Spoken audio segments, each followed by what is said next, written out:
Okay, tajuk saya pada hari ni. Okay, saya nak tanya tapi memang korang tahu kan pasal OSI model. Okay, OSI model ni apa sebenarnya? OSI model ni Open System Interconnection Model, di mana ia merangkumi 7 layer. Setiap layer dia ada peranan masing-masing. Okay, contoh tapi maksud dulu lah. Okay, dia adalah rangka kerja yang berkonsep digunakan untuk describe fungsi sistem rangkaian lah. Lepas tu dia ni ditubuhkan oleh International Standard Organization ISO pada tahun 1984. ISO ni dia satu organisasi ataupun badan yang buat standardiskan sesuatu sesuatu macam sistem dia standardkan. Lepas tu okay, matlamat dia bolehkan sistem ni berkomunikasi dilengkapi dengan pelbagai protokol yang berlainan lah, masing-masing punya protokol. Okay, lepas tu model dia dibahagikan aliran data dalam sistem kepada 7 layer lah, macam yang saya cakap tadi.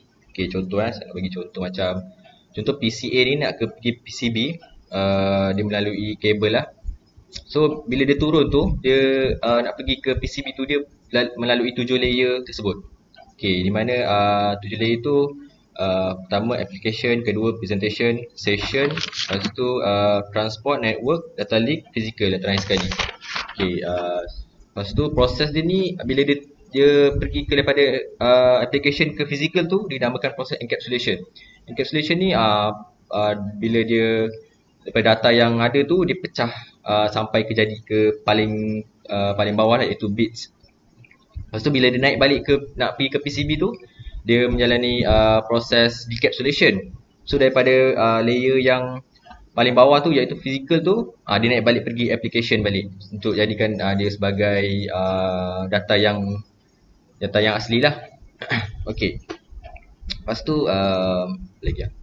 Okay, first 3 layer ni iaitu application, presentation dan session ni, dia dalam bentuk data je biasa. Lepas tu yang keempat dalam bentuk segmen, yang kelima packet, yang keenam frame, yang ketujuh bits. Okay, kita start dengan application dulu lah. Yang paling atas lah. Okay, apabila data tu dekat application, application ni dia provide service untuk end user saja. Macam untuk maksudnya dia bagi servis tu dekat macam kita lah untuk user, dekat end user macam kita kan, dia bagi servis untuk kita saja, dia tak bagi servis untuk OSI model layer yang lain. Lepas tu aplikasi ni juga ia merupakan interface ataupun antarmuka yang utama bagi user untuk communicate dari program ke program yang lain lah, dari PC ke PC yang lain. Okay, lepas tu contoh protokol yang digunakan ialah Telnet, SMTP iaitu Simple Mail Transfer Protocol, HTTP, HTTPS. Okay, itu saja untuk application. Dia sebenarnya lagi detail lagi banyak, tapi kemana kita tak cukup masa, kita kekurangan masa. So saya ringkaskan lah. Okay, lepas tu tadi yang ketujuh, ni yang keenam, layer yang keenam dia sebenarnya dia ke bawah tau, 7, 6, 5, 4 sampai bawah. Tapi bila naik tu baru satu naik ke atas balik. Okay, sekarang ni layer yang keenam iaitu presentation. Presentation ni apa? Presentation ni dia data, tapi dia dipanggil syntax layer lah, kata kan. Dia translate dari application kepada network, pada network format. Maksudnya contoh dia translate data ni, macam dia translate application yang tadi tu, yang atas tadi application tu kepada format sistem yang sistem boleh baca. Maksudnya data, maksudnya sistem tu, okey, contoh macam mana kita bagi talk dekat US. So tak, kita nak guna bahasa Melayu kan, so orang tak faham, kita kena guna bahasa Inggeris, macam tu. So bila sistem ni dia tak faham apa yang application bagi tau, so presentation ni lah yang akan dia translatekan data tu supaya sistem boleh baca. Okay, itu fungsi dia lah. Lepas tu Okay, dia application ke network format ni dia vice versa. Maksudnya bila dia encapsulation, dia application ke network format. Tapi bila dia nak naik ke PCB kan, so dia akan tugas dia akan terbalikkan balik. Maksudnya daripada network tu pergi ke application balik. Macam tu. Okay, lepas tu layer yang kelima iaitu session. Okay, session ni apa? Session ni dia macam telefon. Saya boleh bagi analogi macam telefon lah.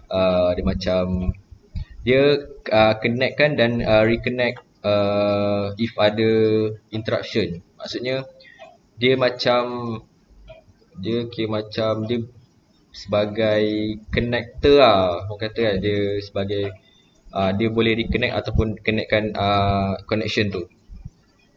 Lepas tu session ni juga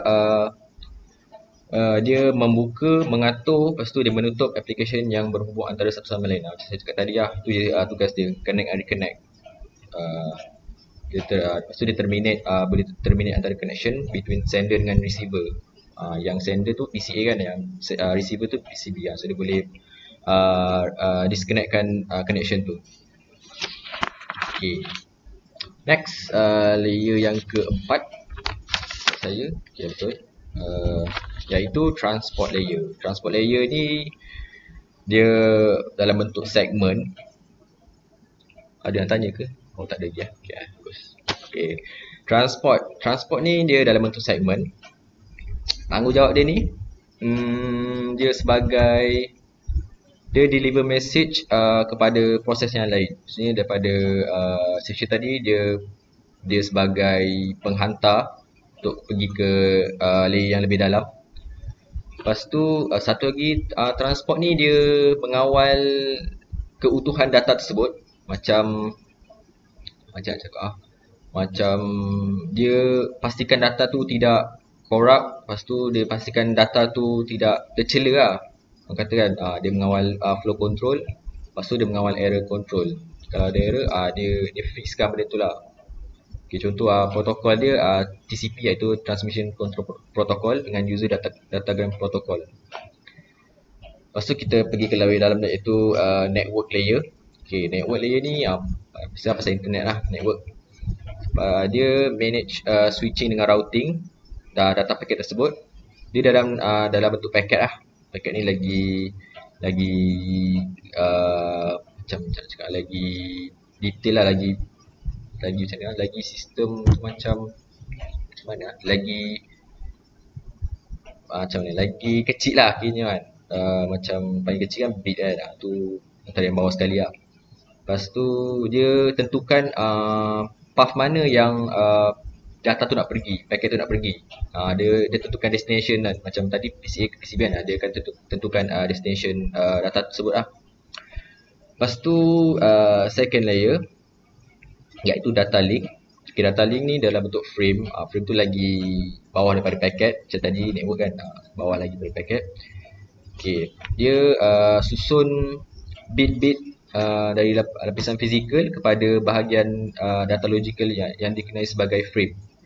Okay, maksudnya dia cakap bit disusun IP address tu dalam bentuk IP address tu daripada logik physical kepada logical. Lepas tu yang panggil terms tu iaitu frame.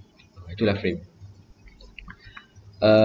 Lepas tu layer ni digunakan basic addressing schema iaitu MAC address. Okay, MAC address ni semua tahu kan, dia unik.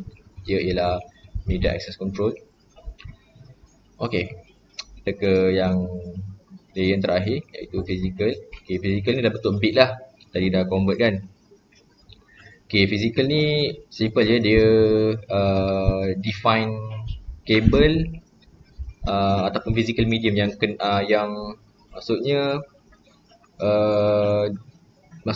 dia macam mana cakap, dia kira yang terakhir lah. Yang terakhir maksudnya yang terakhir tu kabel antara PCA dengan PCB kan. Dia sebagai platform untuk tu lah.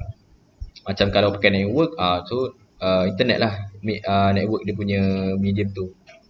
Lepas tu dia juga start atau stop sambungan kepada kabel ataupun medium komunikasi. Dia boleh macam start dengan stopkan connection lah. Macam kabel kan, kabel boleh disconnect dan connect ke dalam. Okay, ada soalan ke? Okay, tak ada, bagus. Saya teruskan lah dengan kelebihan ni yang terakhir lah. Poin yang terakhir, betul tak ada dah. Okay, apa-apa dah ni. 250, itu tak banyak. Baru pernah lapor kan. Lepas tu, okay, kelebihan dia ada banyak tapi saya ambil 3 dulu. Okay, dia kurangkan kesukaran. Okay, kesukaran ni macam mana? Kesukaran ni macam dia buat asal model ni macam lebih senang difahami. Kalau ada dia lebih senang difahami lah daripada yang lama punya. Macam lepas tu dia perubahan satu layer ni dia tak keganggu layer yang lain. So bila dia peranan dia ni dia saja, untuk dia saja. Lepas tu yang ketiga dia berguna untuk training purpose lah. Okay. Apa lagi lah? Pasal layer dah tak ada, tapi dah cukup pasal layer.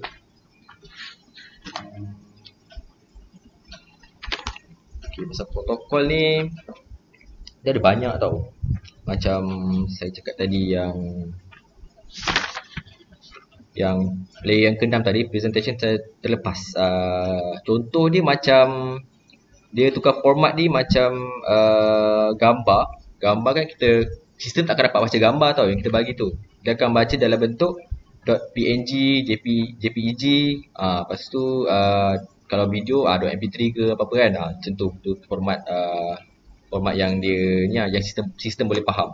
Itu sistem punya hal lah. Kita tak sibuk nak tak kacau. So ada apa lagi ke?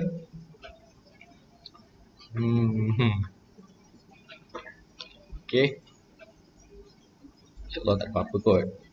Saya habiskan lah.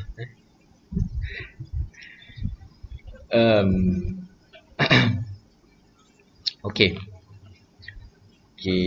sabar jap. Encik Isma mantap info, terima kasih. Ni baru boleh komen mantap info. Tadi tu awal sangat Cik Aizat. Okay, Encik Ashrif dah cek ilmu hari ni. Alhamdulillah. Itulah ilmu hari ni. Macam mana lah?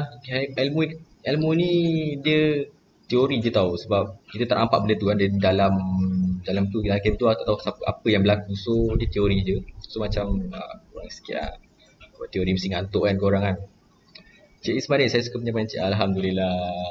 Setiap live pun macam tu juga kan. Okay, Cik Daniel, mantap info, terima kasih. Banyak info bermanfaat, Alhamdulillah. Okay, Cik Nabil, terima kasih. Nanti saya terus, saya harap awak notice lah apa yang saya cakap tadi. Saya tanya balik kat awak nanti. So, jaga. Terima kasih berkongsi bersama-sama. Okay, tutup lah Allah terbuka lagi pula. Okay.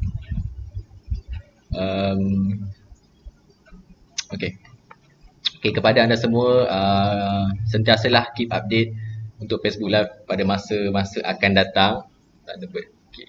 Okay. Pada masa, dari semasa ke semasa, supaya korang tak terlepas live-live yang menarik, yang lebih menarik akan datang. So jika anda berminat, jika korang semua berminat dengan produk atau training yang ditawarkan di MT Solution, dan anda semua boleh terus contact number yang tertera di skrin ataupun di kontak media sosial kami di FB MT Solution. Ada banyak kat IG ada, dekat FB ada, so korang boleh rujuk di situ je. Okay, jangan lupa juga like dan follow akaun FB, Instagram, website MT Solution tau. Okay, lepas tu jangan lupa juga join Facebook Live MT Solution pada hari Jumaat ini dengan topik yang lebih menarik bersama speaker kita yang akan datang. Kalau nak tahu, stay tune lah. Sebab yang akan live nanti power-power ke orang kata kan. So stay tune lah. Lepas tu sila turn on notification untuk tidak terlepas apa-apa update dan info dari kami. Okay, Cik Nabi Adwa baik serba. Okay, bagus. Okay, itu saja. Yang baik itu datang daripada Allah Subhanahu Wa Taala, yang kurang baik itu datang daripada kelemahan saya sendiri. So niatnya saya berhenti dahulu. Saya jika tersilap cakap ke apa, saya minta maaf. Okey, terima kasih dan Assalamualaikum warahmatullahi wabarakatuh. Terima kasih.